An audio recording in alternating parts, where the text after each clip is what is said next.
नमस्कार दर्शक बंधु सक्रिय लघुचाप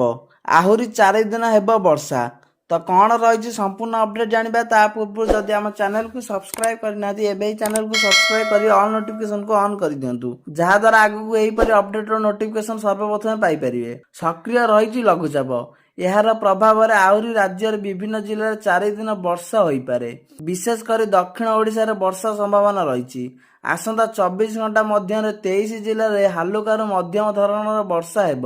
कोरापुट नवरंगपुर रायगढ़ और गजपति जिले में प्रबल वर्षा पर येलो वार्निंग जारी करिछि पाणीपाग केन्द्र 19 तारिख जाए प्रबल वर्षा हेबार संभावना रही सेपटे मेघुआ पाग सह पवनर बेग को नहीं समुद्र अशांत रहिबो तेणु 15 तारिख जाए प्रबल वर्षार संभावना अछि सेपटे समुद्र अशांत रही बेले 15 तारिख जाए समुद्र न जावाकू मत्स्यजीवी को बारण करा जायछि।